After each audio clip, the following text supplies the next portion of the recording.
Amoeba virus தொற்று ஏற்பட்டால் 75% பேர் உயிர் இழப்பதற்கான வாய்ப்புகள் இருப்பதாகவும், அதே நேரத்தில் அமீபா தொற்று ஏற்படுவதற்கான வாய்ப்பு மிகவும் குறைவு என்றும் மருத்துவர் ராம் கோபாலகிருஷ்ணன் தெரிவித்துள்ளார். அவருடன் நமது செய்தியாளர் முத்துக்குமார் நடத்திய கலந்துரையாடலை தற்போது காணலாம். கடந்த சில நாட்களாகவே அமீபா பற்றிய தகவல் என்பது உலா வந்து கொண்டிருக்கிறது. குறிப்பாக அமீபாவின் காரணமாக கேரளாவில் 2 பேர் உயிரிழந்த தகவலும் வந்திருக்கிறது. இந்த சூழ்நிலையில் அமீபா என்றால் என்ன என்பது குறித்து பேசுவதற்காக மருத்துவர் ராம் கோபாலகிருஷ்ணன் நம்மிடம் இருக்கிறார். அவரிடம் ஒரு சில கேள்விகளை முன்வைக்கலாம். சார் வணக்கம். குறிப்பாக இந்த அமீபா என்றால் என்ன, அமீபாவில் நம்மளுக்கு எந்த மாதிரியான பாதிப்புகள்லாம் ஏற்படும் சார்? ரைட். ஸோ இந்த அமீபானா நீங்கள் இன்டெஸ்டினல் அமீபியாசிஸ்னு கேள்விப்பட்டிருக்கீங்க. இது அழுக்கான சாப்பாடு சாப்பிட்டீங்கன்னா, இல்லை வெளியில் சாப்பாடு சாப்பிட்டீங்களா, இல்லை காய்ச்சாத தண்ணி குடிச்சிங்களா வரலாம். அதே மாதிரி இது அதே ஃபேமிலியில் ஒரு கிருமி. இந்த கிருமி தண்ணியில் வாழுது. அண்ட் என்ன மாதிரி தண்ணின்னு கேட்டிங்கன்னா, தேங்குற தண்ணியில், தட் இஸ் இந்த குளத்தில் இல்லை மண் இருக்கிற குளத்தில் அந்த மாதிரி இடத்துல இது வாழும். அண்ட் அது டிஸ்டர்பன்ஸ் இல்லாத அப்படியே இருந்துச்சுன்னா இந்த கிருமி அதில் வாழலாம், நம்பர்ஸ் அதிகமாகலாம்.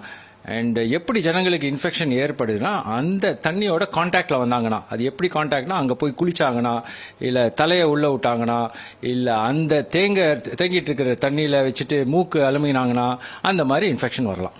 Okay sir. இந்த அமீபா வந்து எந்த மாதிரியான பாதிப்பை ஏற்படுத்தும், அதே போல் அறிகுறிகள் என்னென்ன சார் இருக்கும்? ரைட். ஸோ இந்த அமீபாவோட ரிஸ்க் என்ன ஆகுதுன்னா, இது மூக்கு வழியாக இந்த பிரெயின்குள்ளே பரவும். இந்த மெனிஞ்சைட்டிஸ்னு சொல்லுவோம், பிரெயின் இன்ஃபெக்ஷன். இது ஒன்ஸ் இன்ஃபெக்ஷன் ஏற்பட்டுச்சுன்னா இது கொஞ்சம் சீரியஸ் நோய். அது காரணம் என்னன்னா, இந்த அமீபா, இது பேர் நீக்லரியான்னு சொல்லுவோம், அதுதான் சயின்டிஃபிக் நேம். இதுக்கு வைத்தியம் எதுவும் இல்லை, ஆன்டிபயோட்டிக் ஆன்டிவைரல் எதுவும் வேலை செய்யாது. ஸோ ஒரு தடவை இன்ஃபெக்ஷன் வந்துருச்சுன்னா முக்கால்வாசி ஜனங்கள் இறந்து போவாங்க. அதுதான் ப்ராப்ளம் இந்த கிருமியோட. குறிப்பாக வந்து இந்த அமீபாவை பொறுத்த வரைக்குமே வந்து மூளையை பாதிக்குது, மூளையை தின்னக்கூடிய அப்படின்னு ஒரு விஷயம் சொல்கிறாங்க. இதிலிருந்து நம்ம தற்காத்து கொள்ளணும், முன்னெச்சரிக்கை நடவடிக்கையாக இருக்கணும் அப்படின்னா நம்ம என்னென்ன சார் பண்ணுறது? ஸோ இது வர சான்ஸு ரொம்ப கம்மி. எப்படி வரும்னு கேட்டிங்கன்னா, தேங்கிட்டு இருக்கிற தண்ணியில் போய் குளிக்காதீங்க. நீங்கள் கடலில் குளிச்சிங்கன்னா ஓகே. அதே மாதிரி ஃப்ளோயிங் வாட்டர், தட் இஸ் ஏதாவது ஆறில் குளிச்சிங்கன்னா ஓகே.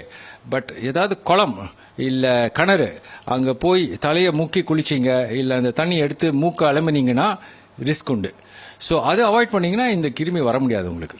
Okay sir. இந்த நோயை பொறுத்த வரைக்குமே வந்து யாரெல்லாம் அதிகமாக தாக்குவதற்கான வாய்ப்பு இருக்குது? குறிப்பாக சின்ன குழந்தைங்களா, இல்லை இளைஞர்களையா, இல்லை பெரியவர்களை தாக்குவதற்கான வாய்ப்பு இருக்கா, இல்லை காமனாக எப்படி சார்?